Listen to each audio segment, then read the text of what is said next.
There are 4 stages of dementia. They are as follows: mild cognitive impairment, mild dementia, moderate dementia, and severe dementia.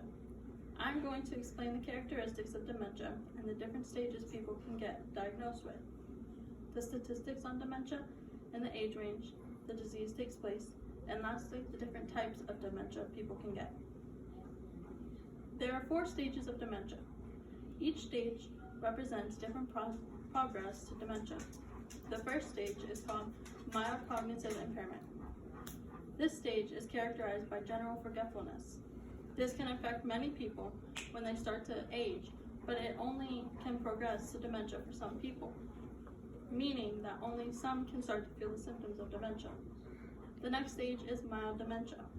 This means that a person will start to experience cognitive impairments that occasionally impact their daily life. Symptoms that will start to affect a person are memory loss, confusion, personality changes, getting lost, and difficulty planning and carrying out tasks. The next stage is called moderate dementia. Moderate dementia means that daily life becomes more challenging and the individual may need more help.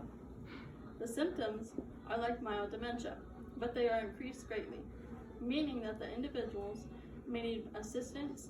They start to become very suspicious and agitated for no reason. Lastly is severe dementia. At this stage, the symptoms have worsened to its maximum. There may be a loss of ability to communicate, and the individual may need full-time care. They could start to decline to where they are not able to sit and hold one's head up. Bladder control would be lost, and that means that they would be incontinent. There are multiple symptoms that a person diagnosed with dementia can have. These are just a few that I have come across. Recent memory loss, for example, asking a question repeatedly, difficulty completing familiar tasks, from making a drink or cooking a meal, and problems with communicating, meaning they can't speak the language that they learned. A big one that is dangerous for someone who has dementia is disorientation, meaning getting lost on a familiar street, for example, because they could end up going somewhere and not knowing where they are, which puts themselves and others at risk. Mood changes and personality changes are the same symptom. Lastly is the loss of initiative. This is one that will affect families the hardest. I work with dementia and Alzheimer's patients, and this one is shown in the patients that are starting to worsen with this disease. They seem to stare in place and are not into anything you give them.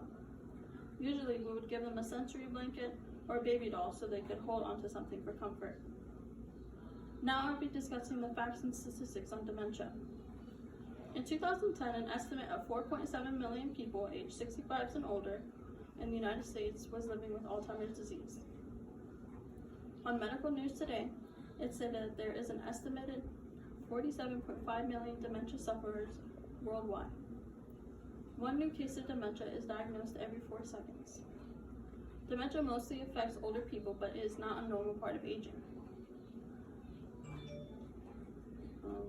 On alzheimersnet.com, it stated that in 2019, worldwide, nearly 50 million people have this disease. Only 1 in 4 people have been diagnosed with it. Alzheimer's and dementia are the top cause of disability in later life. It says that this disease is the 6th leading cause of deaths in the United States. This disease cannot be cured.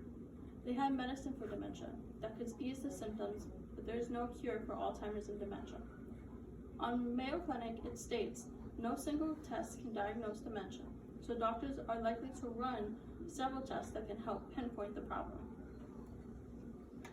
Lastly, there are several types of dementia, including Alzheimer's disease, dementia with Lewy bodies, mixed dementia, Parkinson's disease, and Huntington's disease. In conclusion, now that you are informed of this disease and how it affects the individuals that are diagnosed with it, I hope I was able to help you or someone you may know that is suffering from this disease. I hope this informs you and people of this disease and the effects it has on the individuals' bodies and the families that know nothing of this. Educating yourself on dementia symptoms is an important step, so take your parents to see the doctor and plan for what you will do to help keep your grandparents and parents safe. Thank you.